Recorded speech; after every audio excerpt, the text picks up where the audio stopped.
같은 날, 같은 마을에서 초롱 2개가 앞장선 가마 2채가 살인문을 나섰습니다. 하나는 남색 비단으로 장막을 두른 사인교였고, 다른 하나는 대나무 살에 소나무 가지 몇 줄기를 꽂아 올린 소탈한 평가마였지요. 쌍둥이 자매가 같은 날 혼례를 치르는 날이었습니다. 그런데 말입니다. 남색 가마 아내 여인이 2 손을 모은 채 입꼬리를 슬며시 끌어올리고 있었지요. 원래 그 가마는 동생의 것이었습니다. 이 고을에서 손꼽히는 부잣집 홍승지 댁에서 들어온 혼담, 비단과 은가락지로 가득한 함. 그 모든 복이 동생을 향하고 있었건만 그것을 가로챈 것은 바로 쌍둥이 언니였습니다. 험반 시집살이를 내가 대신 떠맡겠다며 눈물까지 짜내어 동생을 속였고, 착한 동생은 그 거짓 눈물을 믿어 제 발로 가난한 초가집 가마에 올랐지요. 갈림길에서 2 가마가 잠시 나란히 멈추었을 때 남색 가마 안에서는 아무 소리도 들리지 않았으나 소나무 가지 달린 가마 안에서는 작은 콧노래가 새어나왔답니다. 그날 이후 이 자매의 운명은 아무도 예상하지 못한 방향으로 흘러가게 됩니다. 욕심으로 빼앗은 자리는 과연 복이 되었을까요? 어느 양반댁에서 같은 날 같은 시각에 딸 2이 태어났는데 생김새가 어찌나 똑같던지 산파마저 연거푸 들여다보며 눈을 동그랗게 떴답니다. 먼저 세상에 나온 아이의 오른쪽 귀 아래에 파탈만 한 점이 하나 있었으니 겨우 그것으로 2를 구별할 수 있었지요. 점이 있는 아이가 언니 서희였고 한숨 늦게 따라 나온 아이가 동생난이었습니다. 아버지는 대청에 서서 하늘을 올려다보며 혼잣말을 했다지요. 하늘이 한꺼번에 복을 2이나 내려주셨구나. 그런데 말이지요. 하늘이 내린 복이 2이라 해서 그 복의 빛깔까지 같은 것은 아니었습니다. 2 아이가 5-6살 되던 해 여름이었어요. 마을어기 느티나무 아래에 떠돌이 아이 하나가 쪼그려 앉아 있었습니다. 벌거벗은 다랫대가 까맣게 앉은 얼굴, 메마른 입술 사이로 가느다란 신음이 새어나오는 것이 며칠은 구문 기색이 역력했지요. 마을 아이들은 더럽다며 울타리 뒤로 숨거나 손가락질을 하며 늙긴댔습니다. 마침 그 길을 2 자매가 나란히 지나고 있었어요. 어머니가 싸준 메밀전을 하나씩 손에 들고서요. 난이가 먼저 걸음을 멈추었습니다. 아이의 눈을 가만히 들여다보더니 제 메밀전을 조심스레 내려놓았어요. 그리고는 치마 소매를 걷어 아이의 뺨을 닦아주었지요. 배고프지? 이거 먹어. 괜찮아. 나는 집에 가면 또 있으니까. 서희는 2어 걸음 뒤에서 팔짱을 끼고 그 꼴을 바라보았습니다. 이윽고 동생의 소매를 잡아 끌며 말했지요. 야, 저런 애한테 왜 네 것을 줘? 어머니가 너 먹으라고 싸준 거잖아. 바보같이. 하지만 언니, 저 애 눈 좀 봐. 얼마나 배가 고프면 저러겠어. 네가 주고 싶으면 네 것만 줘. 내 것까지 줄 생각은 마. 난이는 고개를 끄덕이며 해맑게 웃었습니다. 제 것을 내어준 것이 아깝다는 기색은 눈곱만큼도 없었어요. 오히려 아이가 전을 허겁지겁 먹는 모습을 보며 제가 배부른 듯 흐뭇해했지요. 서희는 그런 동생을 이용할 줄도 알았습니다. 어머니의 패물함에서 은비녀를 몰래 꺼내 놀다가 뚝 부러뜨린 날 서희는 눈 하나 깜짝하지 않고 동생에게로 돌렸지요. 어머니, 난이가 비녀를 가지고 놀다가 그만 부러뜨렸어요. 제가 말렸는데도 안 듣더라고요. 난이는 눈을 둥글게 떴지만 언니를 탓하지는 않았습니다. 어머니께 꾸지람을 듣고 마루 끝에 쪼그려 앉아 입술을 삔죽거리면서도 속으로는 이렇게 생각했지요. 언니가 혼나는 것보다는 내가 혼나는 게 낫지 뭐. 동네 어른들은 고개를 절레절레 흔들었습니다. 같은 뱃속에서 나왔는데 어찌 저리 다를꼬. 그러나 그 말을 깊이 새기는 사람은 없었지요. 쌍둥이란 신기한 구경거리였을 뿐.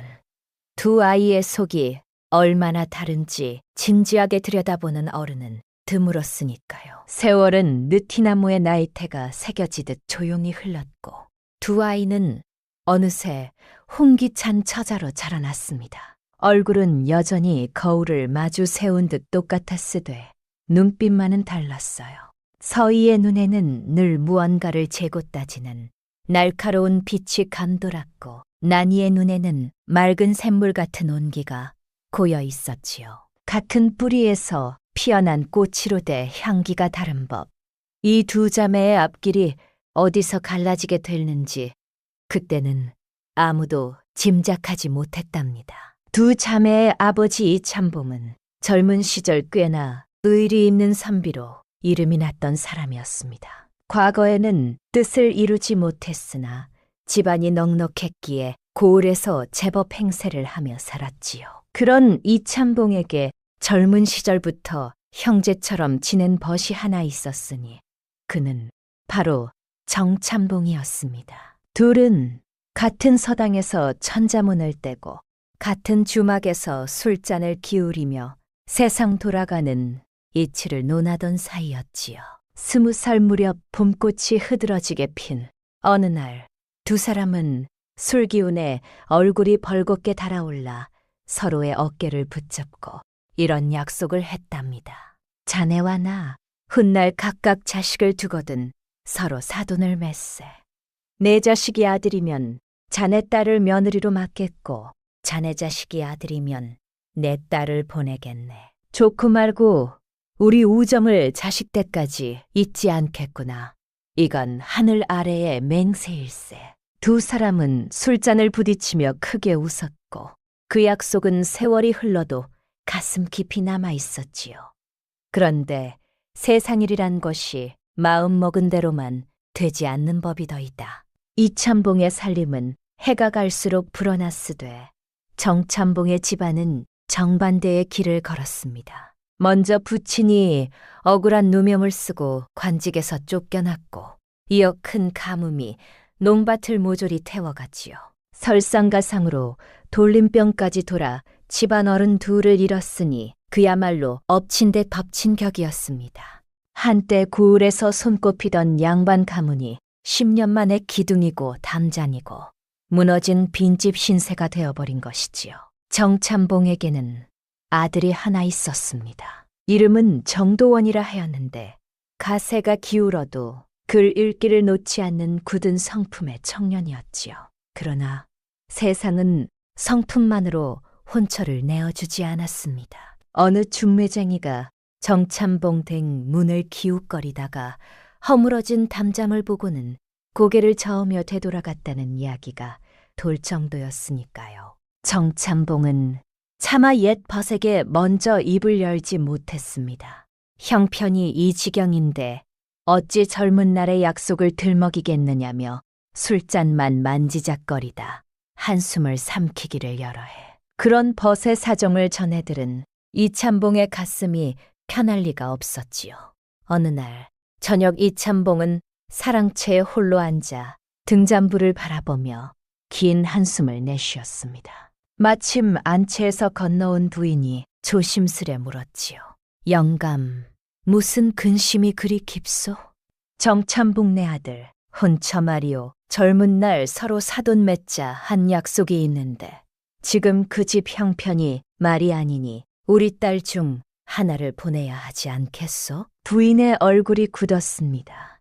두 딸 중 하나를 그 가난한 집에 보내겠다는 말씀이요? 약속이요. 사내가 벗에게 한 맹세를 저버리면 그게 어디 사람이겠어. 부인은 한동안 입술을 깨물더니 낮은 목소리로 대답했습니다. 영감 뜻이 그리 굳다면 어쩔 수 없지요. 하나 누굴 보낼지는 잘 생각해 보셔야 할 것이오. 이참봉은 고개를 끄덕였으나 그 눈 위로 깊은 그늘이 드리워져 있었지요. 두 딸의 얼굴이 번갈아 떠올랐을 것입니다. 똑같은 얼굴, 그러나 전혀 다른 두 아이, 누구를 보내든 한쪽은 가시밭길을 걷게 될 터였으니까요. 등잔불이 지직거리며 흔들렸고 이참봉의 한숨은 그 불꽃보다도 길었답니다. 혼담이 오가기 시작한 것은 봄 끝자락이었습니다. 이참봉 댁에 혼기찬 딸이 둘이나 있다는 소문은 고을에 널리 퍼져 있었고 그 가운데서도 눈에 띄는 혼처 하나가 먼저 찾아들었지요. 고을 최고의 부잣집 홍승지댁에서 중매쟁이를 보내온 것이었습니다. 홍승지댁 도련님이 올해 20이라 하오. 집안이 얼마나 번듯한지 곶감만 10채에 논이 200마지기여 이참봉댁 규수라면 둘 중 아무나 좋다 하셨어. 어머니는 입이 귀밀까지 벌어졌고 서희는 안방 문틈 사이로 그 이야기를 하나도 빠짐없이 엿듣고 있었습니다. 10채 곶감, 200마지기 논, 서희의 눈이 반짝 빛났지요. 그와 동시에 아버지가 정참봉댁에 딸 하나를 보내야 한다는 이야기도 서희의 귀에 이미 들어 있었습니다. 기울어진 담장, 새는 지붕, 끼니조차 걱정해야 하는 살림. 서희는 제 손톱을 깨물려 생각에 잠겼습니다. 홍승지댁은 내가 가야 해. 저 가난한 집에는 난이가 가면 되지. 문제는 순서였지요. 언니인 서희가 먼저 시집을 가는 것이 도리였고 아버지의 약속대로라면 언니가 정참봉댁으로 가야 하는 것이 자연스러운 수순이었습니다. 서희는 이를 뒤집을 묘수가 필요했어요.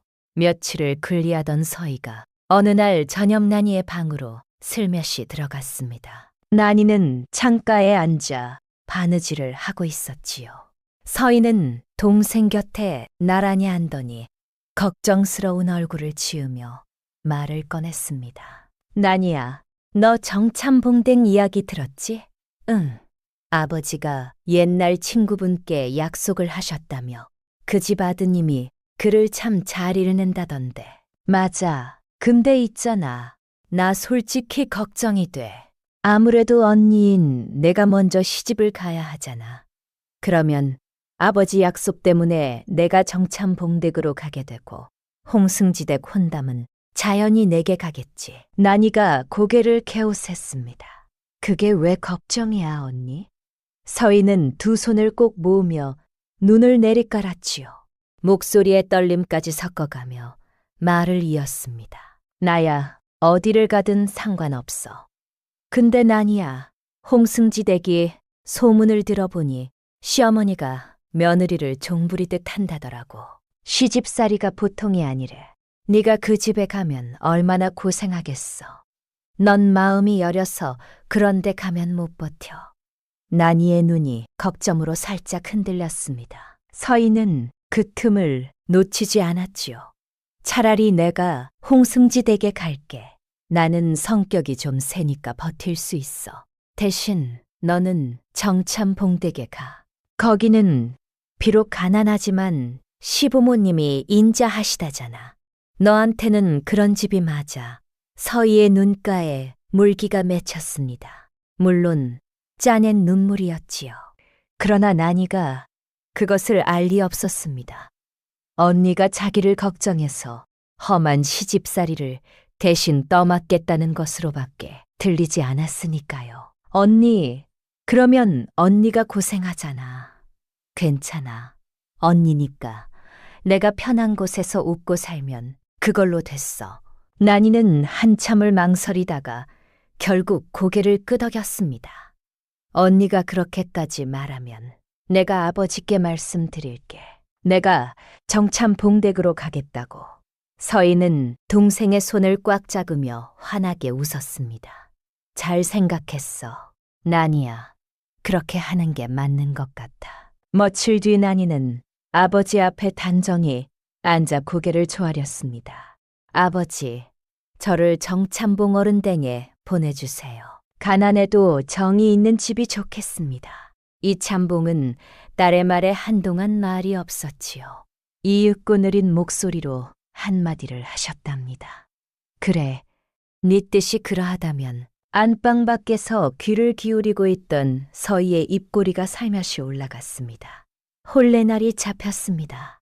공교롭게도 두 자매의 혼례가 같은 달 같은 날로 정해졌지요. 점쟁이가 사주를 보고 그날이 가장 좋다 했다니 같은 날 같은 시에 태어난 쌍둥이이니 혼례날도 겹치는 것이 어찌 보면 당연한 일이었을지도 모릅니다. 혼례 준비는 두 집안의 형편만큼이나 달랐습니다. 홍승지대께서 이참봉댁으로 함이 들어왔는데 그 함 안에 비단이며 패물이며 금비녀가 가득했지요. 어머니는 그 함을 열어보며 연신 감탄을 쏟아냈고 서희는 하나하나 꺼내어 햇빛에 비추어 보며 만족스러운 미소를 지었습니다. 정참봉댁에서도 함이 왔습니다. 작고 낡은 나무 함이었지요.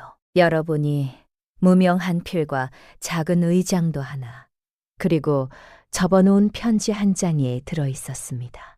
편지에는 정참봉의 글씨로 이렇게 적혀 있었지요. 변변치 못한 것을 보내니 부끄럽기에 그지없소이다. 다만 저희 아들 도원의 태계 규수를 반드시 귀히 모시겠다는 말만은 금보다 무겁게 전하오니 너른 마음으로 받아주시기를 비옵니다. 어머니는 그 편지를 읽더니 고개를 돌려 몰래 눈시울을 붉혔습니다. 난이는 무명한 피를 가만히 쓰다듬으며 빙그레 웃었지요. 마음이 담긴 것이 이리 따뜻한 거구나. 혼례 당일 아침 두 자매는 나란히 앉아 단장을 했습니다. 같은 얼굴에 같은 연지곤지를 찍으니 거울 두 개를 마주 세운 듯 했지요. 어머니가 두 딸의 멀리를 비껴주다가 빗을 든 손이 멈추었습니다. 한쪽은 남색 비단 화롯을 입혀보내고 한쪽은 무명 저고리에 빌린 족두리를 씌워보내야 하는 것이 가슴에 걸렸던 것이지요. 난이야, 어미가 미안하다. 어머니, 무슨 말씀을요? 저는 괜찮아요. 옷이 사람을 만드는 것이 아니잖아요. 서희는 거울 앞에서 화롯 매무새를 고치느라 그 대화를 듣지 못한 척했습니다. 아니, 들었으되 못 들은 척한 것이겠지요. 오후가 되자 마당에 가마 두 채가 나란히 섰습니다. 하나는 남색 비단으로 장막을 두른 쌓인교였고 다른 하나는 소박한 평가마에 소나무 가지 몇 줄기를 꽂아놓은 것이었습니다. 두 가마가 나란히 선 모습이 마치 이 자매의 악기를 미리 보여주는 듯 했지요. 이참봉이 대문 앞에 서서 두 딸을 배웅했습니다. 서희에게는 담담히 고개를 끄덕여 보였고 난이 앞에서는 한참을 서 있다가 입을 열었지요. 난이야, 아비가 내게 할 말이 있는데. 그러나 끝내 말을 잊지 못했습니다. 난이가 먼저 아버지의 손을 잡았지요. 아버지, 걱정 마세요. 아버지가 법과 하신 약속을 제가 지키는 거잖아요. 저는 그것만으로 기쁩니다. 이참봉의 눈가에 주름이 깊게 접혔습니다. 고개를 돌렸으나 어깨가 미세하게 떨리는 것을 난이는 보았지요.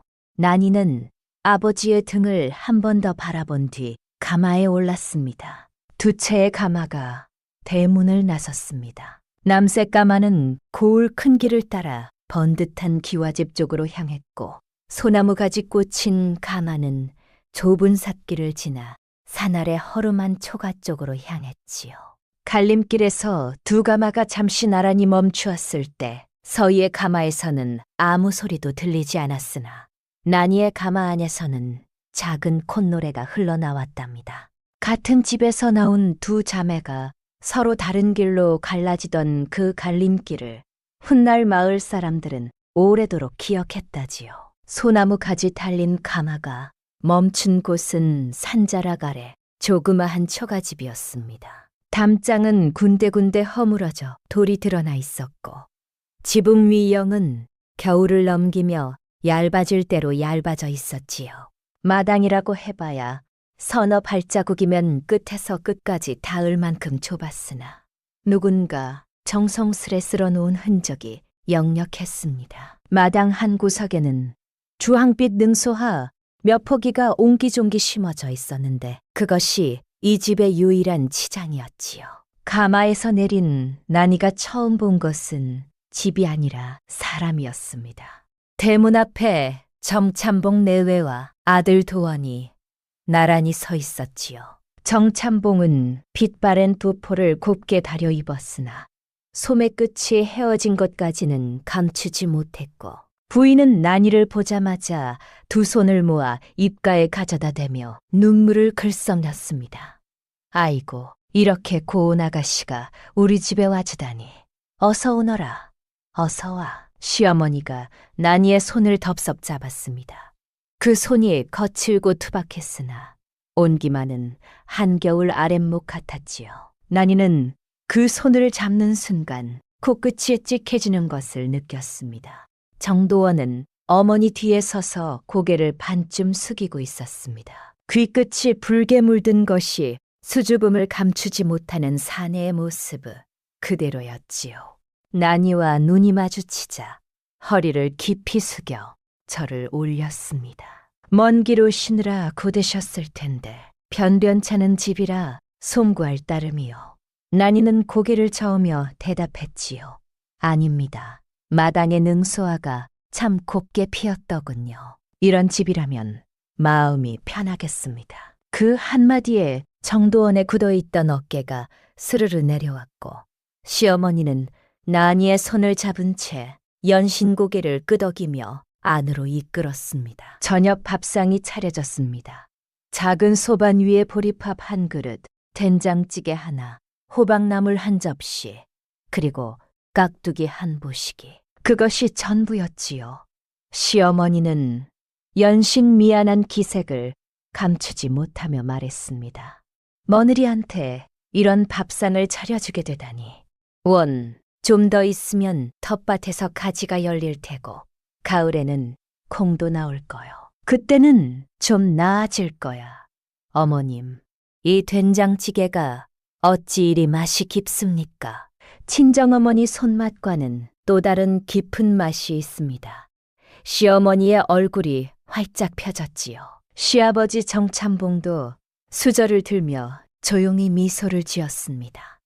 우리 며느리가 입이 곱구나. 밥상은 비록 얇으나 함께 먹는 마음이 두터우면 되는 법이지. 그날 밤 난이는 도원이 마련해준 작은 방에 누웠습니다. 이불은 낡았으나 햇볕에 잘 말린 듯 보송보송했고 베개맡에는 능소와 한 가지가 놓여 있었지요. 난이는 그 꽃을 들어 코에 가져다 대며 빙그레 웃었습니다. 방 너머 사랑채에서는 희미한 글 읽는 소리가 들려왔습니다. 도원이 등잔불을 켜고 책을 펼친 모양이었지요. 낮고 고른 목소리가 밤바람에 실려올 때마다 난이는 이 집이 가난하다는 생각이 조금도 들지 않았습니다. 지붕이 새면 고치면 되고 담장이 무너지면 쌓으면 되지. 사람이 따뜻하면 그게 부자 아닌가.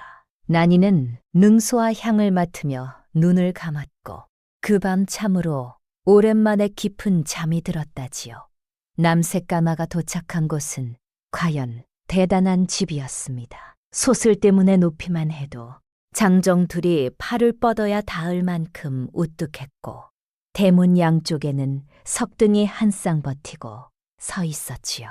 담장 너머로 기와 지붕이 겹겹이 보였는데 안채며 별채며 사랑채며 행랑채까지 줄줄이 늘어선 모습이 작은 마을 하나를 통째로 집어넣은 듯 했습니다. 서인은 가마에서 내리며 속으로 쾌재를 불렀지요. 이것이 내 집이로구나. 이 모든 것이 이제 내 것이야. 그런데 말이지요. 화려한 것은 집뿐이었습니다.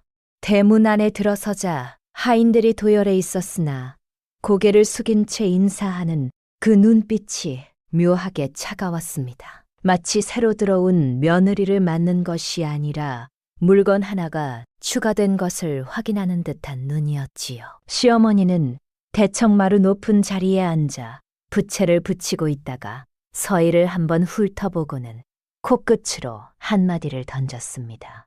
이참 봉댁딸이라 했지. 얼굴은 볼만하구나. 이 집에 들어왔으면 이 집 법도를 따라야 할 것이야.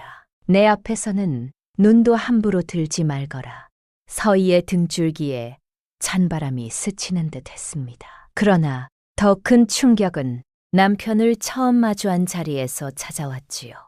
홍승지의 아들 홍사복은 혼내 내내 하품을 참는 기색이 역력했습니다. 신부인 서희를 바라보는 눈에 설렘이라고는 찾아볼 수 없었고 초래상 앞에서도 시선은 자꾸 딴 곳을 향했지요. 혼례가 끝나고 신방에 단둘이 남게 되었을 때 사복이 입을 열었습니다. 당신이 내 아내가 된 것은 두 집안 어른들의 뜻이니 어쩔 수 없는 일이요. 그러나 나는 나대로 살 것이니 서로 간섭하지 맙시다. 서희는 순간 귀를 의심했지요. 서방님, 그게 무슨 말씀이십니까? 오늘이 혼례 날인데요. 혼례는 혼론이고 살림은 살림이요. 집안 살림은 어머님 말씀 잘 따르면 될 것이고 나는 바깥들이 바쁜 사람이요. 사복은 그 말을 끝으로 신방문을 열고 나가버렸습니다. 첫날 밤에 신랑이 나가버린 신방. 금잔불이 지직거리며 타들어가는 소리만이 텅 빈 방을 채웠지요. 서희는 곱게 차려입은 화로소매를 움켜쥔 채 한참을 앉아 있었습니다. 괜찮아. 이 집은 부자야. 집이 좋으면 되는 거야. 서희는 이를 악물며 스스로를 달랬습니다. 그러나 날이 갈수록 이 집의 실체가 드러났지요. 홍승지가 고을에서 가장 부유한 것은 사실이었으나 그 재산이 어디서 왔는지를 아는 사람들은 입을 꾹 다물었습니다. 백성의 소장료를 2배로 거둔 것은 예사였고 관아의 뇌물을 바쳐 송사를 제 편으로 만든 일도 한두 번이 아니었지요. 고을 사람들은 홍승지댁 앞을 지날 때면 고개를 숙였으나 그것은 존경이 아니라 두려움이었습니다. 서희가 이 집에서 차지한 자리는 며느리가 아니라 장식품에 가까웠습니다. 시어머니는 사사건건 트집을 잡았고 남편은 사흘이 멀다 하고 기생집을 드나들었지요. 곱간 열채의 열쇠는 시어머니의 허리춤에 달려 있었고 서희가 만질 수 있는 것은 제방 안의 물건뿐이었습니다. 어느 날 밤 텅 빈 방에 홀로 앉은 서희의 귓가에 바람이 실어온 웃음소리가 들렸습니다. 담장 너머 행랑채에서 하인들이 수군거리는 소리였지요. 도련님이 오늘도 기생 옥년이한테 가셨대. 새색 시둔 쥐가 얼마나 됐다고. 서희는 이불을 끌어당겨 멀리까지 덮었습니다. 비단 이불이었지요. 부드럽고 따뜻한 최고급 비단. 그러나 그 안에서 서희의 몸은 떨리고 있었습니다. 부자가 되고 싶었고 좋은 집에 시집 가고 싶었고 그래서 동생까지 속여가며 이 자리를 차지했건만 이 넓고 화려한 안방이 어째서 이토록 추운지 서희는 알 수가 없었지요. 같은 밤산 아래의 초가집에서는 능소와 향이 바람에 실려오고 있었을 것입니다. 그러나 서희는 그것을 알지 못했고 알려고 하지도 않았습니다. 난이가 시집 온 지 석 달이 지났습니다. 가난한 살림은 하루아침에 나아지는 법이 없었지요. 여름 장마가 시작되자 지붕 여기저기서 빗물이 새기 시작했고 부엌 한쪽 구석에는 나무 대야를 놓아 물을 받아야 했습니다. 뚝뚝뚝 밤새 떨어지는 빗물 소리가 자장가처럼 집안을 채웠지요. 시어머니는 새벽마다 대야의 물을 비우며 한숨을 쉬었습니다. 올해 아내 지붕을 고쳐야 하는데 이영을 살 돈이 있어야지. 난이는 그 한숨이 들릴 때마다 슬며시 일어나 시어머니보다 먼저 대야를 비웠습니다. 그러고는 아무 일 아니라는 듯 웃으며 말했지요. 어머님, 비가 새는 건 하늘이 우리 집에 물을 갖다 주는 거라 생각하면 되지요. 대야에 받아서 마당에 뿌리면 능수화가 더 잘 자랄 거예요. 시어머니는 처음에 어이없다는 얼굴을 하다가 이내 푸아하 웃음을 터뜨렸습니다. 그 웃음소리에 잠이 깬 시아버지도 방문을 열고 고개를 내밀며 함께 웃었지요. 빗속에 집에 웃음이 고이는 풍경이란 참으로 묘한 것이었습니다. 난이는 살림을 꾸리는데 재주가 있었습니다. 친정에서 배운 바느질 솜씨로 품십을 벌었고 텃밭을 일구어 호박과 배추를 길렀지요. 된장과 간장을 담그는 손맛이 어찌나 좋던지 이웃집 아낙들이 하나둘 비법을 물으러 오기 시작했습니다. 난이는 비법을 숨기는 법이 없었어요. 물어보는 사람마다 웃으며 다 알려주었지요. 된장은 메주를 띄울 때 바람이 중요해요. 서늘한 그늘에서 천천히 말려야 깊은 맛이 나지요. 이웃들은 난이의 넉넉한 마음씨에 감탄했고 하나둘 반찬을 나누어 보내기 시작했습니다. 누군가는 쌀 한 대를 가져오고 누군가는 말린 생선 한 묶음을 들고 왔지요. 가난한 살림이 조금씩 아주 조금씩 나아지고 있었습니다. 도원은 그런 아내가 고맙고 또 미안했습니다. 낮에는 아내가 땀 흘려 살림을 꾸리는데 자신은 글만 읽고 있는 것이 늘 마음에 걸렸지요. 어느 날 저녁 도원이 책을 덮으며 난이에게 말했습니다. 부인, 내가 글만 읽고 있으니 살림에 보탬이 되지 못하오. 글 공부를 줄이고 품을 팔아 돈이라도 벌어야 하지 않겠소. 난이가 고개를 세차게 저했습니다. 서방님, 무슨 말씀을요? 살림은 제가 하면 되는 것이지요. 서방님의 글 읽는 소리가 들리면 저는 힘이 나요. 그 소리가 이 집의 기둥입니다. 제발 책을 놓지 마세요. 도원은 아내의 얼굴을 한참 바라보았습니다. 등잔불에 비친 난이의 눈이 맑고 단단했지요. 그 눈 속에 동정도 아니고 체념도 아닌 진심 어린 믿음이 담겨 있다는 것을 도원은 느꼈습니다. 부인, 반드시 과거에 급제하여 이 은혜를 갚겠소. 꼭 그리하겠소. 그날 밤 사랑채의 불은 유난히 오래 켜져 있었습니다. 글 읽는 소리가 밤새 끊이지 않았지요. 난이는 방에서 바느질을 하다 말고 그 소리에 귀를 기울이며 가만히 미소를 지었습니다. 빗물은 여전히 지붕 틈으로 새어들었고 대야에 떨어지는 물소리가 또르르 울렸습니다. 그러나 그 소리 사이로 들려오는 글 읽는 목소리가 있으니 이 작은 초가집은 비가 새어도 무너지지 않을 것 같았지요. 가난은 여전했으되 마음만은 가난하지 않은 집. 그것이 난이가 일구어가고 있는 살림이었습니다. 홍승지댁의 안방에서는 웃음소리를 들어본 적이 없었습니다. 서희가 시집온 지 반년이 넘도록 남편 홍사복은 안방에 발을 들이는 날보다 들이지 않는 날이 더 많았지요. 아침에 눈을 뜨면 이미 나가고 없었고 밤늦게 술 냄새를 풍기며 들어올 때면 서희의 방이 아닌 사랑채로 곧장 향했습니다. 서희는 처음에는 분했고 다음에는 애를 썼습니다.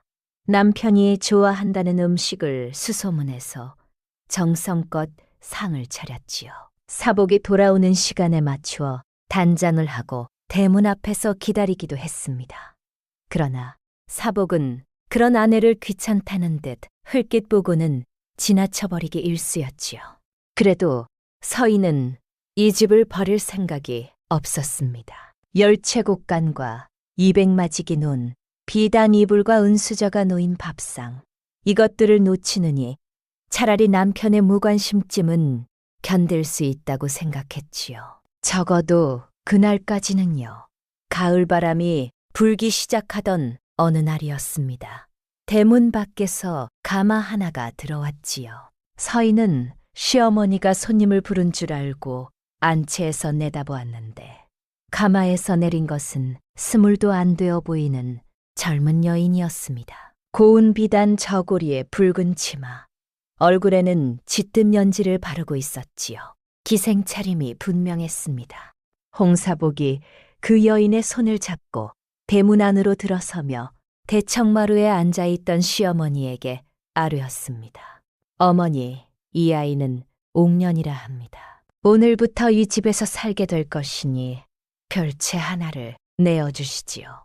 시어머니는 부채를 접으며 아들을 한번 보고 옥견을 한번 보고 그러고는 대수롭지 않다는 듯 고개를 끄덕였습니다. 내 아비도 첩이 셋이었다. 남자란 원래 그런 것이요. 별채 동쪽 방을 내어주마. 서인은 마루 끝에 서서 그 광경을 지켜보고 있었습니다. 다리에 힘이 풀려 문틀을 붙잡아야 했지요. 사복은 서희 쪽을 돌아보지도 않았고 옥년이라는 여인은 서희를 스치며 가볍게 고개를 까딱했을 뿐이었습니다. 그것이 정실 부인에 대한 인사의 전부였지요. 그날 밤 별채에서 사복과 옥년의 웃음소리가 바람에 실려 안방까지 흘러들었습니다. 서희는 이불을 멀리 끝까지 끌어올렸으나 그 소리는 비단 이불 따위로는 막을 수 없었지요. 벽을 향해 돌아 누운 서희의 눈에서 뜨거운 것이 흘러내렸습니다. 분한 것인지 서러운 것인지 스스로도 알 수 없는 눈물이었습니다. 내가 왜 우는 거야? 나는 이 집을 골랐어. 내가 원해서 온 거잖아. 서희는 이를 악물며 눈물을 닦았지요. 그러나 닦아도 눈물은 마르지 않았습니다. 이 넓은 집에서 서희의 편은 아무도 없었습니다. 시어머니는 차갑고 남편은 첩에게 빠져 있고 하인들은 정실보다 옥련의 눈치를 더 살피기 시작했지요. 그 무렵 서희의 머릿속에 문득 동생의 얼굴이 스쳤습니다. 가난한 초가집으로 가마를 타고 가던 년이 아마 지금쯤 빚에는 지붕 아래서 보릿죽이나 쓰고 있겠지. 서희는 코끝으로 비웃었지요. 그래도 나는 부잣집이야. 비단 이불의 은수저잖아. 난이보다는 나은 거야. 그러나 그 비웃음이 왜 이리 쓴지 서희는 차마 스스로에게 묻지 못했답니다. 3년이라는 세월이 흘렀습니다. 난이의 살림은 여전히 넉넉하지 않았으나 더 이상 끼니를 걱정하는 지경은 아니었지요. 텃밭에서 거둔 채소며 품피 바느질로 모은 푼돈이며 이웃들이 나누어주는 정이며 그 모든 것이 조금씩 쌓여 초가집의 빈틈을 메우고 있었습니다. 지붕도 난이가 이웃 안악들과 함께 이영을 엮어올려 더 이상 비가 새지 않았지요. 도원은 3년 동안 하루도 빠짐없이 글을 읽었습니다. 새벽에 일어나 세수를 하고 책을 펴면 해가 중천에 오를 때까지 꼼짝하지 않았지요. 난이가 밥상을 들여놓으면 감사히 먹고는 다시 책으로 돌아갔고 밤이면 등잔불이 꺼질 때까지 붓을 놓지 않았습니다. 시아버지 정참봉은 아들의 그 모습을 바라보며 가슴이 먹먹했지요. 선우야, 내 몸도 생각해라. 과거는 아무나 되는 것이 아니니 너무 자신을 몰아세우지 말거라. 아버지, 저는 꼭 해내야 합니다. 이 집안을 일으키는 것도 아내에게 보답하는 것도 모두 제 몫이지요. 그해 가을 도원은 보따리 하나를 챙겨 한양으로 떠났습니다. 과거 시험을 보기 위해서였지요. 떠나는 날 아침 난이가 대문 앞에서 보따리를 건네며 말했습니다. 서방님, 이건 제가 만든 유과예요. 시험장에서 출출하시면 드세요. 그리고 이건 난이가 작은 주머니 하나를 내밀었습니다. 열어보니 말린 능소화 몇 송이가 들어있었지요. 마당에서 딴 거예요. 냄새를 맡으시면 집 생각이 나실 거예요. 저희 모두 여기서 기다리고 있을게요. 도원은 그 주머니를 품에 깊이 넣었습니다. 돌아서는 발걸음이 무겁기도 하고 단단하기도 했지요. 시어머니는 대문에 기대어 아들의 뒷모습을 바라보며 두 손을 모아 빌었고 시아버지는 마루에 앉아 하늘을 올려다보았습니다. 보름이 지났습니다. 한 달이 지났습니다. 소식이 없었지요. 난이는 매일 아침 대문 앞을 쓸며 길끝을 바라보았습니다. 시어머니와 함께 저녁 밥상을 마주하면서도 빈자리 하나가 유독 크게 느껴졌지요. 그래도 난이는 불안한 내색을 하지 않았습니다. 어머님, 서방님은 반드시 좋은 소식을 가져오실 거예요. 저는 그리 믿습니다. 그리고 어느 날 아침이었습니다. 먼지를 일으키며 말을 탄 관리가 마을 어귀로 들어왔지요. 손에는 붉은 깃발을 들고 있었고 입에서는 우렁찬 소리가 터져 나왔습니다. 장원급제, 정도원 도령, 장원급제시요. 마을이 발칵 뒤집혔습니다. 사람들이 우르르 몰려 나왔고 너도 나도 초가집 앞으로 달려갔지요. 시어머니는 무릎이 풀려 마루에 주저앉으며 울음을 터뜨렸고 시아버지는 하늘을 향해 두 팔을 벌린 채 말을 잇지 못했습니다. 하늘이시여, 하늘이시여, 감사하옵니다. 난이는 대문 앞에 서서 관리가 건네는 어사화를 두 손으로 받아들었습니다. 붉고 노란 종이꽃이 아침 햇살에 반짝이고 있었지요. 난이의 눈에서 눈물이 소리 없이 흘러내렸습니다. 기쁨의 눈물이었지요. 3년 동안 새벽마다 들려오던 글 읽는 소리, 등잔불 아래 고개를 숙이고 있던 남편의 뒷모습, 그 모든 것이 이 어사와 한 송이로 피어난 것이었습니다. 며칠 뒤 도원이 돌아왔습니다. 어사와를 멀리에 꽂고 말을 타고 들어오는 모습에 마을 사람들이 길 양쪽에 늘어서서 환호했지요. 도원은 말에서 내리자마자 제일 먼저 난이 앞에 섰습니다. 부인, 돌아왔어. 당신이 품에 넣어준 능소와 향이 시험장에서 나를 지켜주었어. 난이는 웃으며 눈물을 닦았고 시어머니는 며느리의 등을 토닥이며 말했습니다. 이 집의 복은 네가 가져온 거요, 아가. 장원급제 소식은 바람보다 빠르게 고을 전체로 퍼져나갔습니다. 가난한 초가집에서 장원급제가 나왔다는 것만으로도 대단한 이야깃거리였는데 그 집 며느리에 대한 소문이 덧붙으면서 이야기는 점점 살이 붙었지요. 장터에서, 빨래터에서, 주막에서 사람들의 입에 난이라는 이름이 오르내리기 시작했습니다. 그 집 며느리가 시집 올 때 무명한 필이 전부였다더라. 그런데 시집 온 뒤로 그 집에 좋은 일만 생긴다지 않아. 장원급제만이 아니야. 시어머니 지병이 나았다는 거 들었어? 그것은 사실이었습니다. 시어머니는 오래전부터 무릎이 아파 겨울이면 자리에 눕기 일쑤였는데 난이가 시집 온 뒤로 차츰 나아지기 시작했지요. 난이가 산에서 캐온 약초로 매일 달인 물을 올린 것이 약이 되었는지 아니면 며느리의 정성에 마음이 편해져 몸도 따라 나은 것인지 어느 쪽이든 시어머니는 지팡이 없이 걸을 수 있게 되었습니다. 거기에 더해 그해 고을 전체가 흉년이었는데 정참봉댁 텃밭만은 쿵작이었지요. 난이가 일군 가지와 배추가 유난히 실하게 열렸고 늦가을의 심은 무도 팔뚝만하게 자라났습니다. 이웃들은 고개를 갸웃거리다가 이내 고개를 끄덕이며 같은 말을 했지요. 복이지 뭐여. 저 며느리가 복을 타고났어. 난이는 그런 소문을 들을 때마다 손을 내저었습니다. 아니에요. 복은 무슨. 시어머님이 좋은 약초를 알려주셔서 그런 거고 텃밭은 제가 걸음을 많이 준 것뿐인걸요. 그러나 사람들은 고개를 저었지요. 걸음을 많이 준다고 흉년에 풍작이 나는 것이 아니고 약초를 다린다고 수십 년 묵은 병이 낫는 것이 아니라며 저 며느리에게는 분명 하늘이 내린 복이 있다고 입을 모았습니다. 소문은 점점 커져갔습니다.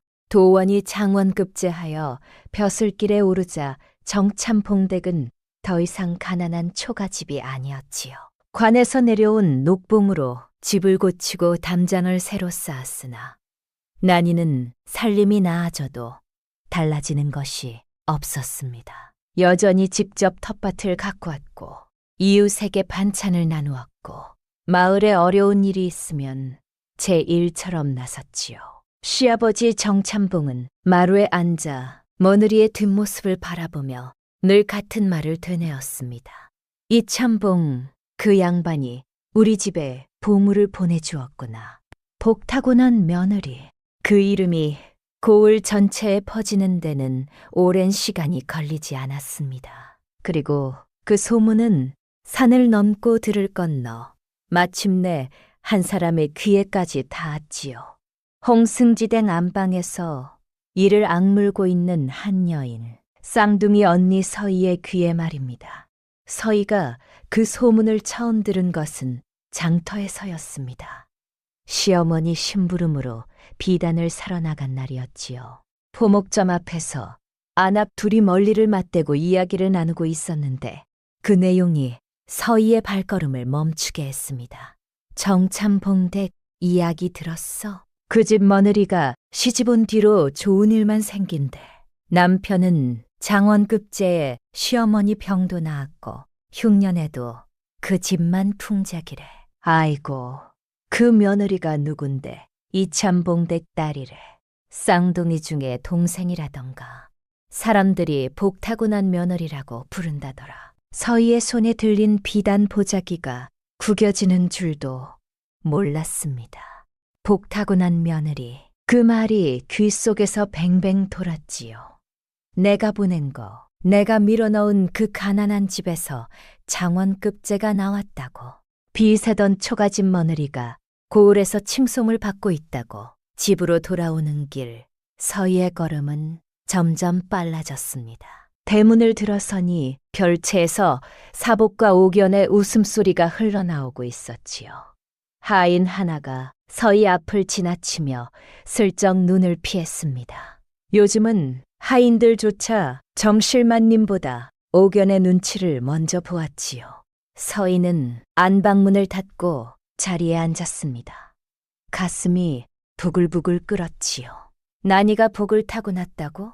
내가 싫어서 떠넘긴 자리에서 잘 살고 있다고?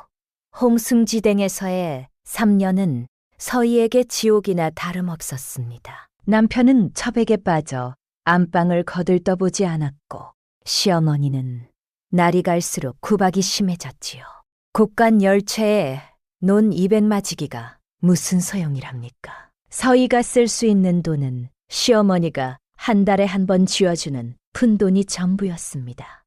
더 견디기 힘든 것은 체면이었지요.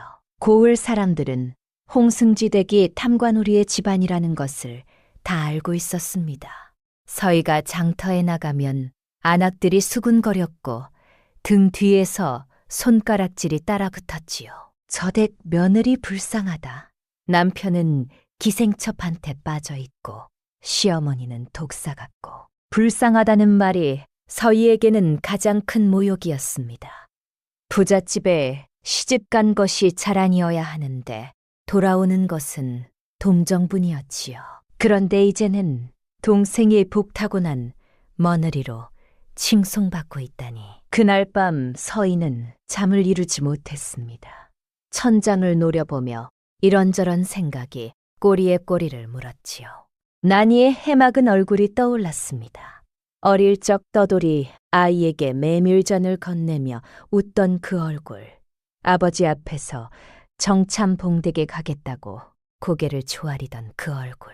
그 얼굴이, 자기와 똑같은 그 얼굴이 지금 사람들에게 복의 상징으로 칭송받고 있다는 것이 서희의 속을 뒤집어 놓았습니다. 난이가 나보다 잘 되는 꼴은 절대 못 봐.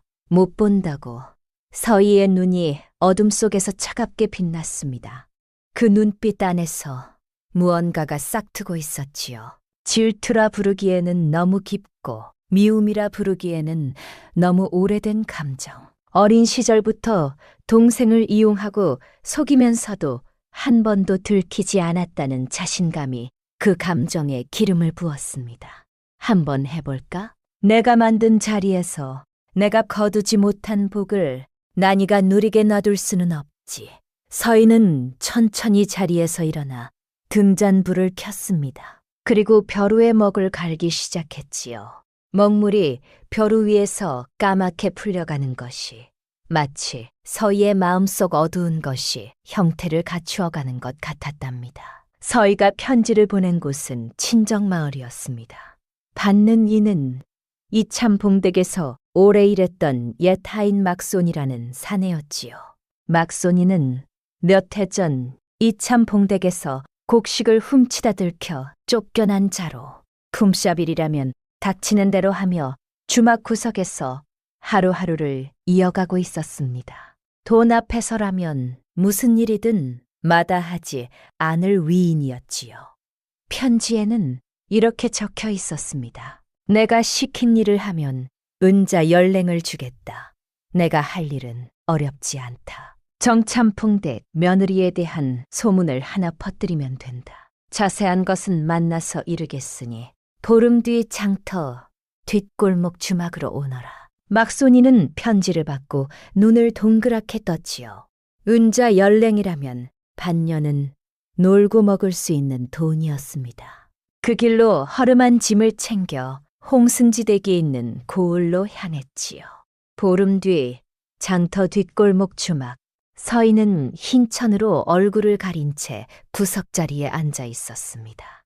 막손이가 들어서자 서희는 낮은 목소리로 본론을 꺼냈지요. 정참봉댁 며느리 난이를 알지.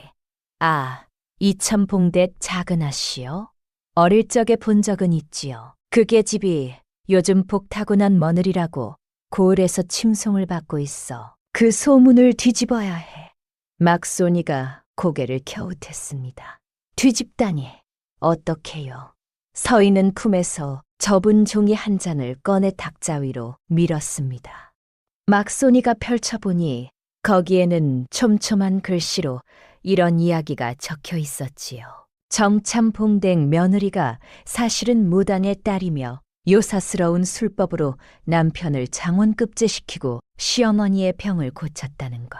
그 술법에는 대가가 따르니 먼지않아 마을에 큰 재앙이 닥칠 것이라는 내용이었습니다.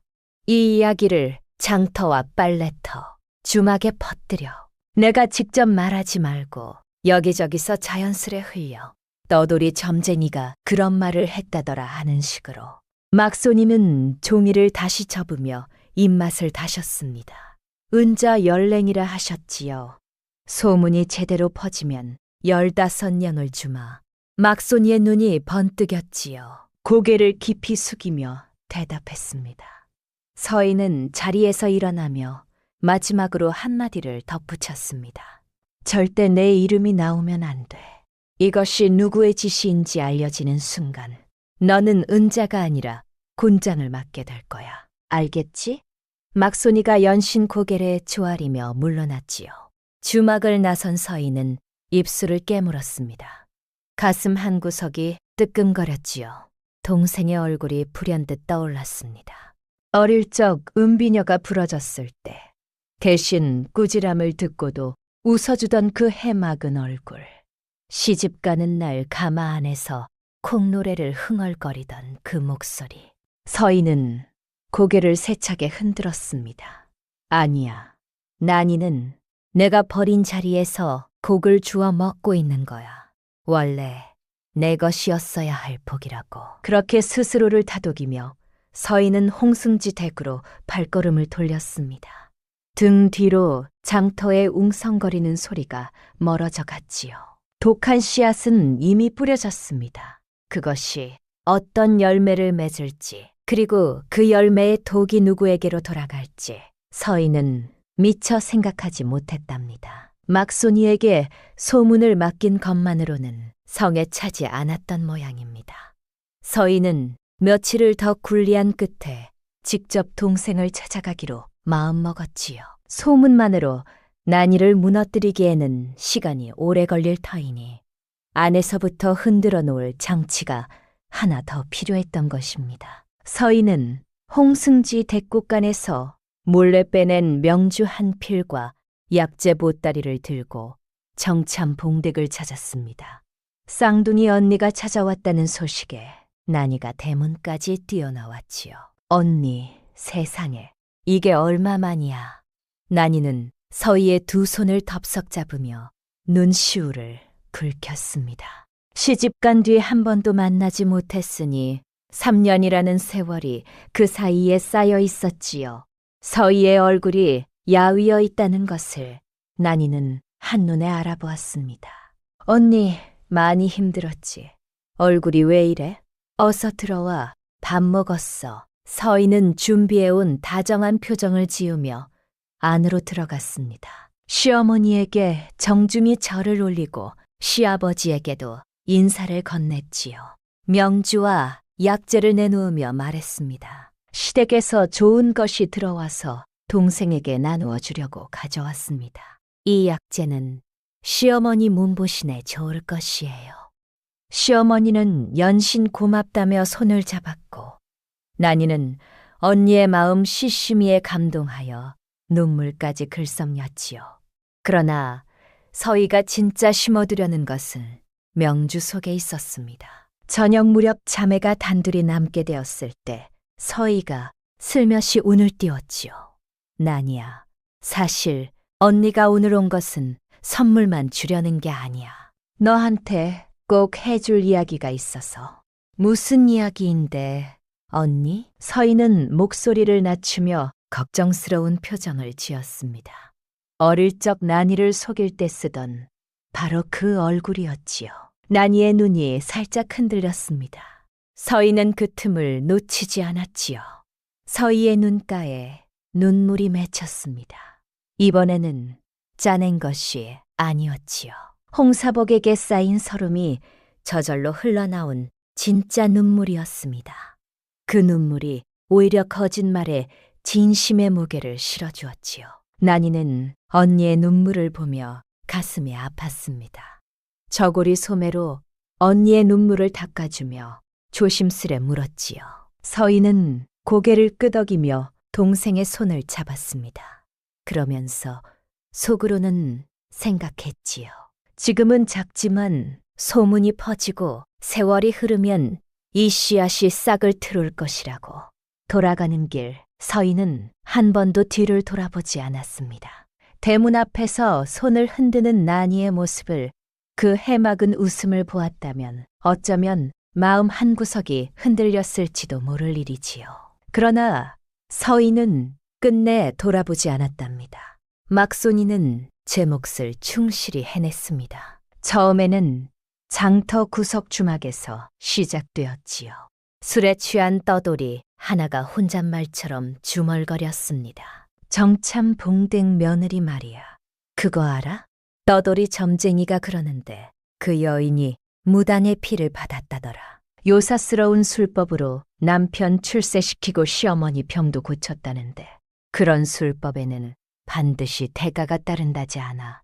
먼지 않아 마을에 큰 재앙이 온다더라. 술자리의 이야기란 것이 원래 그렇지요. 한 사람의 입에서 나온 말이 두 사람의 귀로 들어가고 두 사람의 입에서 나온 말은 네 사람의 귀로 퍼지는 법이니까요. 사흘이 지나자 장터 전체가 그 이야기로 술렁거렸고 열흘이 지나자 빨래터와 우물가에서도 같은 말이 돌기 시작했습니다. 그 복이 진짜 복이 아니래. 요술이래, 요술. 그러고 보니 이상하긴 했어. 흉년에 그 집만 통작인 게 말이 돼? 시어머니 병이 나은 것도 그렇고 약초 달인 물로 수십 년 묵은 병이 낫는다는 게 자연스러운 일이야.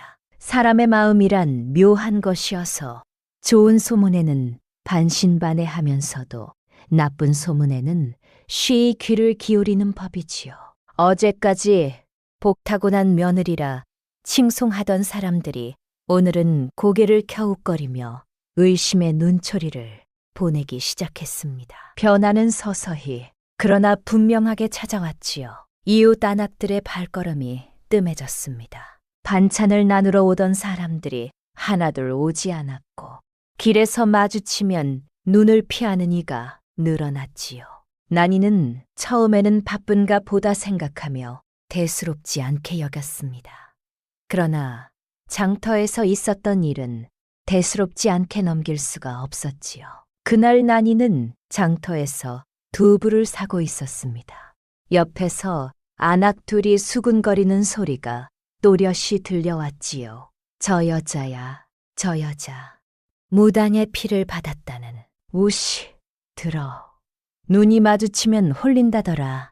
난이의 손에서 두부를 감싼 보자기가 미끄러졌습니다. 고개를 돌리자 안악들이 황급히 시선을 피하며 자리를 떴지요. 난이는 떨어진 보자기를 주워들며 멍하니 서 있었습니다. 무당, 술법, 그게 무슨. 집에 돌아온 난이는 시어머니에게 차마 그 이야기를 꺼내지 못했습니다. 그러나 시어머니도 이미 눈치를 채고 있었지요. 마을 사람들이 집 앞을 지날 때 발걸음을 빨리 하거나 고개를 돌려 다른 길로 가는 것을 보았으니까요. 아가, 장터에서 무슨 안 좋은 소리라도 들었느냐? 아닙니다, 어머님. 아무 일도 아니에요. 난이는 웃어 보였으나 그 웃음이 평소와 달랐습니다. 입은 웃었으되 눈은 웃지 못했지요. 밤이 되자 난이는 마당에 나와 하늘을 올려다보았습니다. 달이 구름의 반쯤 가려져 있었지요. 마음 한구석에 서희의 말이 떠올랐습니다. 벼슬길에 오른 산에는 변한다던 언니의 말, 그리고 장터에서 들은 소문. 두 가지가 뒤엉켜 난이의 마음을 어지럽혔습니다. 아니야, 서방님은 변하지 않아. 그리고 나는 술법 같은 건 쓴 적 없어. 진실은 변하지 않아. 난이는 스스로에게 되뇌었습니다. 그러나 사람의 입에서 나온 말은 진실과 상관없이 제 힘으로 걸어다니는 법이지요. 소문이라는 바람은 이미 불기 시작했고 그 바람이 어디까지 몰아칠지는 아무도 알 수 없었답니다. 소문은 걷잡을 수 없이 커져갔습니다. 급기야 마을이자니 정참봉댁을 찾아왔지요. 수염을 쓸어내리며 난처한 표정을 짓던 이자니 시아버지 정참봉 앞에 앉아 입을 열었습니다. 정참봉, 어른, 이런 말씀을 드리기가 참으로 민망하오만 마을 사람들이 불안해하고 있어. 며느리분에 대한 소문이 장난이 아닌지라 어떻게든 해명을 하시든가 해야 마을이 안정될 것 같소이다. 시아버지의 얼굴이 불그락부르락해졌지요. 이보시오, 이장. 우리 며느리가 무당이니 요술이니 하는 소리가 말이 된다고 생각하시오? 터무니없는 뜬 소문을 가지고 이게 무슨 행패란 말이오. 나도 믿지는 않소만 마을 사람들 사이에서 워낙 떠들썩하니 부디 너그러이 이해해 주시오. 이장이 돌아간 뒤 시아버지는 마루 기둥의 등을 기대며 길게 탄식했습니다. 시어머니는 부엌에서 난이를 붙잡고 안쓰러운 눈으로 바라보았지요. 아가, 내가 무슨 잘못이 있겠니? 세상에 착하디 착한 애를 무당이라니. 사람 입이 이렇게 무서운 거요. 난이는 고개를 숙인 채 대답했습니다. 어머님, 죄송합니다. 저 때문에 집안에 누가 되었어요. 이 아이가 무슨 소리를 하는 거야. 누가 되다니. 내가 이 집에 온 뒤로 좋은 일만 있었는데 네가 미안해할 일이 어디 있어. 시어머니가 난이의 등을 토닥였으나 난이의 눈에는 그늘이 짙게 드리워져 있었지요. 그 무렵 한양에서 벼슬살이를 하던 도원에게도 소식이 닿았습니다. 급히 내려온 도원은 마을 사람들을 만나 해명하려 했으나 소문이란 것이 한번 뿌리를 내리면 말로는 쉬이 뽑히지 않는 법이었지요. 도원은 이를 악물었습니다. 누군가 일부러 퍼뜨린 것이 분명하오. 이 소문의 근원을 찾아내겠어. 도원은 사흘 동안 장터와 주막을 돌아다니며 소문의 꼬리를 추적했습니다. 실마리는 뜻밖의 빨리 잡혔지요. 주막 주인이 귀띔해준 것이었습니다. 처음에 그 이야기를 꺼낸 자가 있긴 했어. 막손이라는 떠돌이인데 요즘 갑자기 주머니가 두둑해져서 날마다 술을 퍼마시고 있더이다. 도원이 막손이를 찾아낸 것은 그 다음 날이었습니다. 술에 절어 주막 구석에 쓰러져 있던 막손이는 도원의 서슬퍼런 눈빛 앞에서 금세 무릎을 꿇었지요. 살려주십시오. 제가 한 짓이 아닙니다. 시킨 사람이 따로 있어요. 누가 시켰느냐? 홍승지댁 며느리인 이참봉댁 큰아씨가 시켰습니다. 도원은 숨을 들이쉬며 눈을 감았습니다. 난이의 쌍둥이 언니, 홍승지 댁으로 시집간 서희. 모든 것이 하나로 이어지는 순간이었지요. 그날 저녁 도원은 난이에게 조심스레 사실을 전했습니다. 난이는 한동안 말이 없었지요. 방 안에 긴 침묵이 내려앉았습니다. 도원이 아내의 손을 잡으려 했으나 난이가 먼저 입을 열었습니다. 서방님, 정말 언니가 그런 거예요? 막손이가 분명히 그리 말했어. 난이의 눈에 물기가 차올랐지요. 그러나 그 눈물은 분노의 눈물이 아니었습니다. 고개를 떨구며 난이가 읊조린 말은 도원의 가슴을 먹먹하게 했지요. 언니, 내가 뭘 그리 잘못했어? 그 한마디가 방 안을 가득 채웠습니다. 어떤 꾸짖음보다 무겁고 어떤 통곡보다 슬픈 한마디였지요.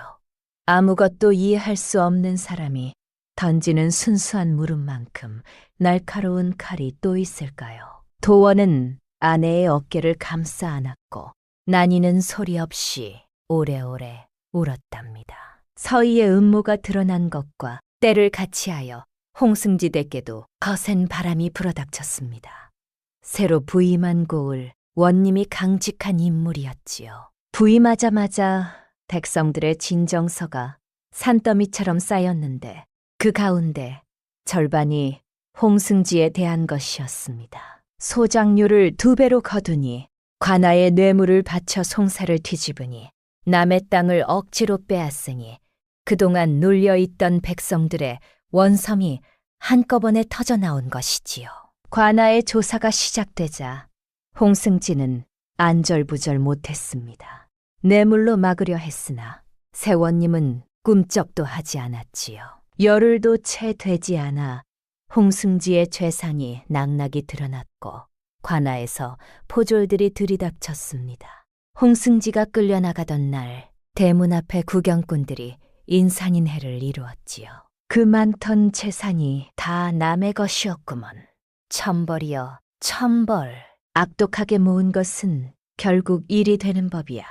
홍사복은 아버지가 끌려가는 것을 보고도 구하려 들기는커녕 옥년을 데리고 야밤에 도망치려다 포졸에게 붙잡혔습니다. 시어머니는 대청마루에 주저앉아 멍하니 허공을 바라보고 있었지요. 열채곶간에는 관의 봉인이 찍혔고 200마지기 논에는 원래 주인을 찾아 돌려주라는 명이 내려졌습니다. 하룻밤 사이에 홍승지대 큰 빈 껍데기가 되었습니다. 서희는 방 안에 홀로 앉아 있었지요. 비단이불도 은수저도 화려한 옷까지도 모두 관에 압수된 뒤였습니다. 남은 것은 몸에 걸친 저고리 한 벌과 텅 빈 방뿐이었지요. 사복은 관아에 붙잡혀갔고 옥녀는 진작에 제갈길을 찾아 사라졌습니다. 시어머니마저 친정으로 떠나버렸으니 이 넓은 기와집에 서희 혼자만 남겨진 것이었습니다. 그리고 설상가상으로 막손이가 입을 열었다는 소식이 들려왔지요.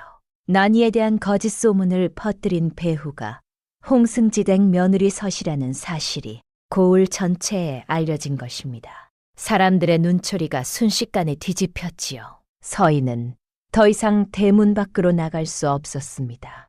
아니, 나갈 곳이 없었지요. 시댁은 무너졌고 친정으로 돌아가자니 아버지의 얼굴을 볼 면목이 없었습니다. 동생을 속여 이 집에 시집 온 것도 모자라 동생을 무당으로 모함하려 했다는 것을 아버지가 알게 된다면 비가 내리기 시작했습니다. 서희는 무너진 대문 앞에 서서 비를 맞았지요. 갈 곳이 없었습니다. 빗물이 머리카락을 타고 흘러내렸고 저고리가 흠뻑 젖었습니다. 화려했던 기와집의 처마 아래 서 있으면서도 비를 피할 마음조차 들지 않았지요. 서희는 비에 젖은 채 중얼거렸습니다. 처음으로, 정말 처음으로 서희는 제 자신이 무서웠습니다. 욕심의 눈이 멀어 동생을 이용하고 질투의 눈이 멀어 동생을 짓밟으려 했던 자기 자신이, 비단이불을 덮으며 난이보다 낫다고 비웃던 자기 자신이 빗물인지 눈물인지 모를 것이 볼을 타고 흘러내렸지요. 가면은 완전히 벗겨졌고 그 아래 드러난 맨 얼굴은 어디에도 기댈 곳 없는 한 사람의 것이었답니다. 서희가 홍승지댁 앞에서 비를 맞고 있다는 소문은 금세 퍼졌습니다. 누군가 나니에게 그 이야기를 전한 것은 다음 날 아침이었지요. 이웃집 안악이 장터에서 돌아오며 한마디를 흘렸습니다. 홍승지댁이 쫄딱 망했다더라. 그 집 며느리가 어젯밤부터 빈집 앞에서 비를 맞고 서 있었다는데 아무도 거들떠보지 않더라고. 나니의 손에서 빨래 방망이가 뚝 떨어졌습니다. 시어머니는 나니의 얼굴빛이 달라진 것을 단번에 알아보았지요. 아가, 설마 그 언니를 찾아가려는 게 아니지? 너를 그토록 모함한 사람이야. 무당이라 소문을 내고 이 집안을 흔들려 한 사람이란 말이다. 어머님, 알고 있습니다. 다 알아요. 그런데 왜 그런 얼굴을 하느냐? 나니는 한참을 말없이 서 있다가 낮은 목소리로 대답했습니다. 그래도 언니인걸요. 시어머니는 한숨을 내쉬었지요. 말리고 싶었으나 며느리의 그 눈빛을 보고는 차마 입을 열 수 없었습니다. 맑고 단단한 그 눈. 시집 오던 첫날부터 한 번도 변하지 않은 그 눈이었지요. 도원도 아내를 말리지 않았습니다. 다만 조용히 한마디를 건넸지요. 부인이 그리하고 싶다면 가시오. 다만 다치지는 마시오. 나니는 보따리 하나를 챙겼습니다. 마른 옷 한 벌, 보리밥 한 덩이, 그리고 된장 한 단지. 대단한 것은 아무것도 없었으나 비에 젖은 사람에게 필요한 것은 다 들어 있었지요. 홍승지대까지는 산 하나를 넘어야 했습니다. 나니는 걸음을 재촉했지요. 마음이 급했습니다. 언니를 모함한 사람이 아니라 빗속에 홀로 서 있을 언니가 먼저 떠올랐으니까요. 무너진 대문 앞에 도착했을 때 서희는 축 늘어진 채 문틀에 기대어 앉아 있었습니다. 젖은 머리카락이 얼굴을 덮고 있었고 입술은 파랗게 질려 있었지요. 고개를 들어 나니를 알아본 순간 서희의 눈이 크게 떠졌습니다. 나니는 대답 대신 보따리를 내려놓고 마른 옷을 꺼내 서희의 어깨에 둘렀습니다. 서희는 그 손길에 몸을 움찔했지요. 마치 뜨거운 것에 데인 사람처럼. 알면서 온 거야. 나는 너를 속였어. 시집 갈 때도 속였고 소문도 내가 퍼뜨린 거야. 나는 네가 잘 되는 게 싫었어. 네가 행복한 게 배가 아팠다고. 서희의 입에서 처음으로 진실이 쏟아져 나왔습니다. 한 번 열린 입은 멈출 줄 몰랐지요. 어릴 적 은비녀를 부러뜨리고 동생에게 뒤집어 씌운 일부터 시집 보낼 때의 계략, 장터의 거짓 소문까지 모든 것이 눈물과 함께 터져나왔습니다. 나는 나쁜 년이야. 언니 자격이 없어. 그러니까 제발 가. 나 같은 것한테 정을 낭비하지 마. 나니는 그 모든 말을 묵묵히 들었습니다. 얼굴에 아무 표정도 떠오르지 않았지요. 분노도 아니고 동정도 아닌 그저 고요한 얼굴이었습니다. 한참의 침묵 뒤 나니가 천천히 손을 내밀었습니다. 언니, 일어나. 뭐, 일어나라고. 밥부터 먹어. 얼굴이 이게 뭐야? 서희는 내민 손을 멍하니 바라보았습니다. 그 손이 어릴 적 떠돌이 아이에게 메밀전을 건네던 바로 그 손이라는 것을 서희는 알고 있었지요. 세상이 무너져도 변하지 않는 손, 서희의 얼굴이 일그러졌습니다. 나니야, 미안해. 정말 미안해. 그것은 서희가 태어나서 처음으로 진심을 담아 한 말이었습니다.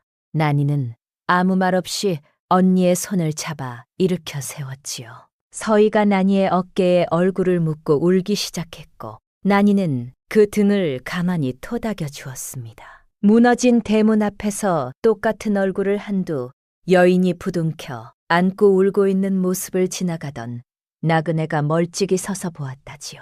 어느 쪽이 언니이고 어느 쪽이 동생인지 알 수 없었으나 한쪽이 다른 한쪽을 토닥이는 손길만은 또렷이 보였다 했습니다. 난이는 서희를 데리고 집으로 돌아왔습니다.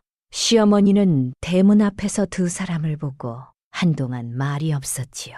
며느리의 등에 엎여온 것이나 다름없는 서희의 꼴이 말이 아니었습니다. 젖은 옷에 햇숙한 얼굴, 풀린 머리카락 사이로 부은 눈이 보였지요. 시어머니는 입술을 꽁 다물었다가 이윽고 한마디를 했습니다. 그 한마디가 서희의 무릎을 꺾었지요. 마루에 엎드려 이마를 바닥에 대며 울먹였습니다. 시어머니가 서희의 어깨를 잡아 일으켰습니다. 시아버지 정참봉도 사랑채에서 나와 서희를 물끄러미 바라보다가 조용히 고개를 끄덕였지요. 서희는 다시 엎드려 절을 올렸습니다. 이번에는 울음소리가 나오지 않았지요. 소리 없이 흐르는 눈물만이 마루 위에 작은 자국을 남겼습니다. 서희는 그날부터 달라지기 시작했습니다. 아침이면 제일 먼저 일어나 마당을 쓸었고 부엌에서 시어머니를 도와 밥을 지었지요. 처음에는 서툴러서 밥을 태우기도 하고 된장 간을 맞추지 못해 시어머니에게 혀를 차이기도 했습니다. 부잣집에서 하인들이 다 해주던 살림을 직접 하려니 손이 성한 날이 없었지요. 그러나 서희는 투정 한마디 하지 않았습니다. 난이가 텃밭에 나가면 서희도 따라 나갔고 난이가 이웃집에 반찬을 나누러 가면 서희도 함께 들었지요. 처음에 마을 사람들은 서희를 경계했습니다. 거짓 소문을 퍼뜨린 장본인이 뻔뻔하게 동생 집에 살고 있다며 수군거리는 이도 있었지요. 그러나 계절이 한 번 바뀌고 두 번 바뀌는 동안 사람들의 시선도 조금씩 누그러졌습니다. 서희가 노인의 장작을 패주는 것을 보았고 아픈 아이를 업고 의원에게 달려가는 것을 보았지요. 서툴고 어설펐으나 그 발걸음만은 진심이었습니다. 사람이 저렇게 변할 수도 있는 거요? 글쎄, 두고 봐야지. 하지만 저 눈빛은 예전과 다르긴 해. 세월이 흐르고 어느 가을 저녁이었습니다. 도원이 벼슬에서 돌아와 가족 모두 마루에 둘러앉아 저녁을 먹고 있었지요. 소박한 밥상이었으나 빈자리 없이 사람의 온기로 가득 찬 상이었습니다. 밥을 먹던 서희가 문득 수저를 내려놓았습니다. 난이야, 응, 언니. 그때 비 맞고 있던 나한테 왜 왔어? 솔직히 나라면 안 갔을 것 같아. 난이는 잠시 생각하더니 빙그레 웃었습니다. 그냥 언니니까. 서희는 고개를 숙였지요. 밥알 위로 뜨거운 것이 한 방울 떨어졌습니다. 저녁을 먹은 뒤 두 자매는 나란히 마루 끝에 앉아 하늘을 올려다보았습니다. 보름달이 떠 있었지요. 구름 한 점 없이 맑은 달이 두 사람의 똑같은 얼굴을 고르게 비추고 있었습니다. 언니, 달 예쁘다. 예쁘네. 같은 달 아래 같은 얼굴을 한두 자매가 나란히 앉아 있었습니다. 한쪽의 어깨가 기울어 다른 쪽의 어깨에 살며시 닿았지요. 그것을 밀어내는 사람은 없었습니다. 같은 배에서 나온 인연은 끊으려 해도 끊을 수 없는 법이라지요. 그리고 진심으로 내미는 손 하나가 사람을 바꿀 수 있다는 것을 이 이야기는 우리에게 가만히 일러주고 있답니다. 옛사람들이 이런 말을 남겼다지요. 남의 복을 탐하는 자는 제 복마저 잃고 제자리에서 최선을 다하는 자는 복이 절로 찾아온다고요. 서희는 눈앞의 욕심에 눈이 멀어 가장 가까운 사람을 밟고 올라서려 했으나 끝내 손에 쥔 것은 아무것도 없었습니다. 난이는 주어진 자리에서 불평 한마디 없이 정성을 다했을 뿐인데 세상이 알아서 그 마음에 보답했지요. 그러나 이 이야기가 진정 전하고 싶은 것은 견선징악만이 아닙니다. 사람은 변할 수 있다는 것. 그리고 그 변화는 벌이 아니라 누군가의 따뜻한 손 한 번에서 시작된다는 것. 나니가 비 맞는 언니에게 내민 그 손이 서희의 단단한 가면을 깨뜨린 유일한 힘이었지요. 욕심은 사람을 외롭게 하고 진심은 사람을 모이게 합니다. 어느 쪽의 삶을 살 것인지는 오늘 바로 지금 내미는 손 하나에 달려 있는 것이랍니다.